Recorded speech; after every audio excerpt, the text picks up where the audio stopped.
Hello and welcome to the fifth lesson of this Python from Scratch course. Today's lesson is going to be on functions. Before we look at how functions are defined and used within the code, let's abstract ourselves for a bit and think about what a function is. If we Google the definition of a function in computer science context, we get the following. A function is a block of organized, reusable code that is used to perform a single related action. Functions provide better modularity for your application and high degree of code reusing or reusability. Which is true, that is indeed what a function is. But for a person who has never used or even encountered them in their life, it might still be a bit difficult to grasp what a function truly is. So here is a simple analogy that will help you understand the function better. Imagine a box, a cardboard box. Inside this box there is some mechanism. The mechanism can be whatever you want. At this stage we are not too concerned about how the mechanism works. We can just assume that it is an almighty mechanism and it can do pretty much anything. That box, with some mechanism inside, is a function. It may be a completely closed box, or it may have some holes in it. For example, an input and an output hole. Through the input hole we will provide the box with material or data it needs for the mechanism inside to work, and through the output hole we will return the processed material or the processed data. So for example, we can put an apple inside our input hole, the mechanism does some work on it, and we get the watermelon on the other side. And while that is a rather unrealistic example from physics viewpoint, because how on earth did we get an apple turned into a watermelon, it is very much plausible from programming viewpoint. You can input anything a computer can work with, and you can program your box to output anything else that a computer can work with. A very simple example would be a function that takes a number and returns that number multiplied by 2, or takes a number and returns something completely unrelated, such as the fourth chapter from Macbeth. What happens inside the box is completely down to us to define. And one last thing, before we get to coding. Each box needs to have a label, a name to be referred by. It can be any name, but it would be helpful if the name explained what the mechanism inside the box actually does, which would allow us to use the box without opening it up. Now let's have a look at functions inside our Python code. We have actually already encountered some of them. For example, a print function, which takes some text, and an input function, which also takes some text and will wait for input from the user.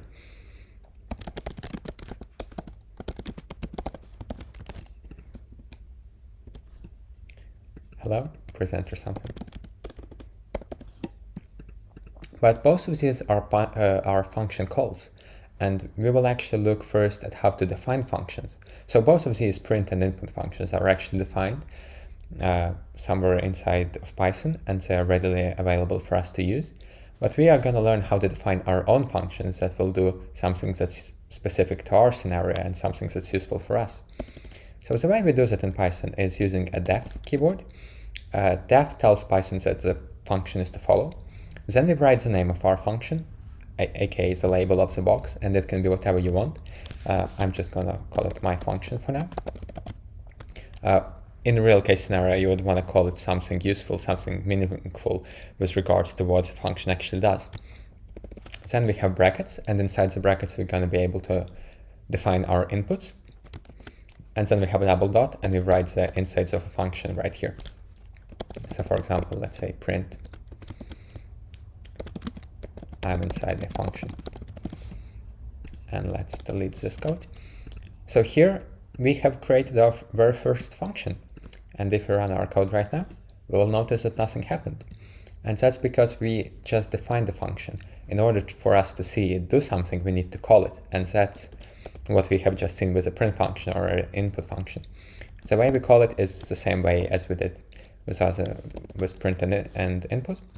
We just do the name of the function and double brackets. And now it has called the insides of a function, which printed I'm inside the function. Now let's have a look at how we define the input and the output of the function. So as I said, the inputs are defined inside the brackets. So let's say we want A and B. Actually, let's name them something useful, number 1 and number 2. And to define as the output of the function, we use return keyword. Return number 1 plus number 2. And let's delete print. So now if I run the code, I will get an error, and that's because we have defined two inputs for our function, number 1 and number 2, but when I call it, I don't give it any arguments, therefore an error is caused. But if I give it two arguments, 4 and 5, and run it, nothing happened. That's because we only return the sum of these two numbers, and we don't actually print it. So again, let's use it. Let's store it in a variable called sum and print sum on the screen. And it printed 9, aka 4 plus 5. Let's rename our function to be sum so that it's meaningful. And now we know that our function, when we call the function and gives it two numbers, it will always return the sum of these two numbers. As you might notice, these arguments are not actually given data types, so you could theoretically provide a different data type for this function and you would get a weird result. So if I gave it two words, for example,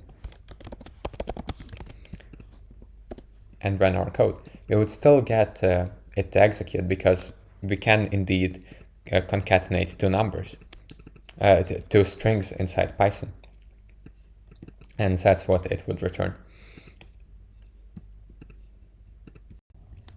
And for that reason, you need to be careful about what data you actually pass to the function, and you might want to add some checks inside the function to make sure that the data type of the data you receive is actually what you want. And now going back to the analogy with the box, as I said, we can define what happens inside our box, inside our function. So anything we put under here is going to execute every time our function is called. So it can be whatever you want. It can be calling other functions, like print functions. It can be using if statements, for loops, while loops, whatever you want. If number 1 equals 10, print. This code doesn't really make much sense. I'm just trying to demonstrate to you that you can put any kind of code that you have previously learned inside the function, and it's going to execute whenever this function is called. So let's try to run it. Hello, printed inside the function, and then it printed hello world on this line. Let's actually change it back to 10 and 5 and run it again. Hello, executed on line number 9.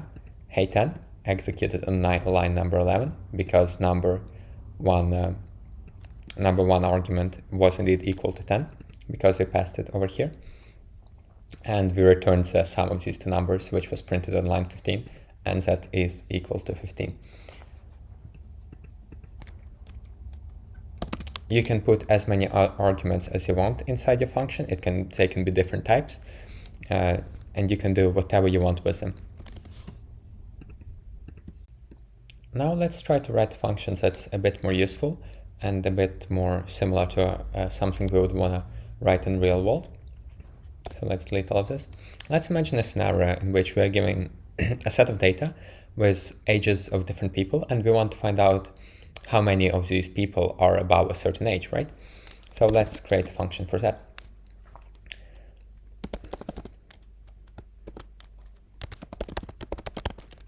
Let's call it count above age. It will take a list, and it will take the age we want to find, the age we're going to be comparing against.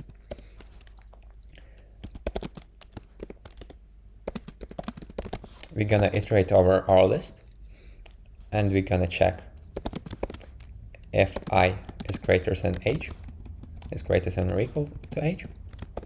We're going to increment a count by 1, and we actually need to define a count variable. And once we are done with that, notice the indenting. Each indent follows 1 tab, 2 tabs, 3 tabs. And now I'm going to return the final count here. And now I'm going to call this function and store its result inside the count variable. I'm going to call this function, give it a list of ages, 11, 23, 44, 55, 22, 9, and we're going to check how many of those people are older than the age of 20, and we're going to print as a result to the terminal. Let's run our code, and we get back 4. 11 is less than 20, 23 is greater, greater, greater is greater. 4 people are above the age of 20. And now if we give 90 as a second argument and run our code, we will get 0 because count was initialized to 0.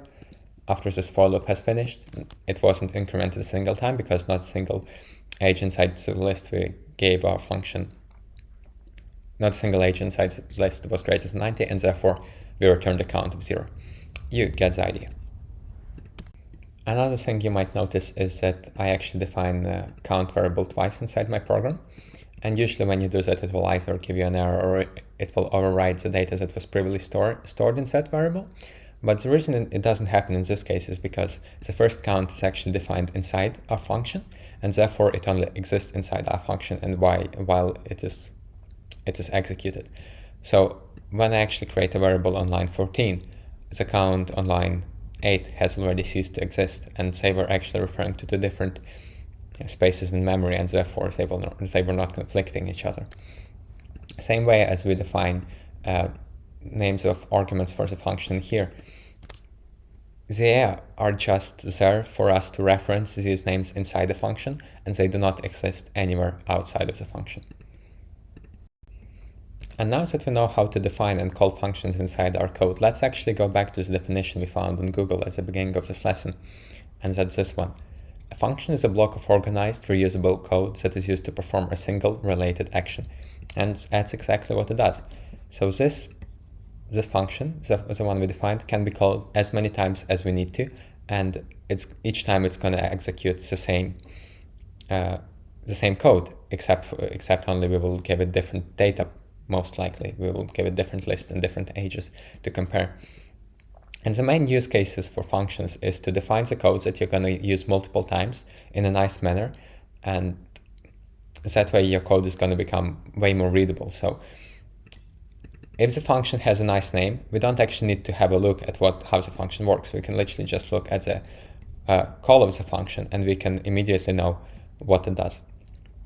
And that will help make your code way more readable. And obviously, once you start writing code that's hundreds or thousands lines, it's pretty much a necessity for you to do so.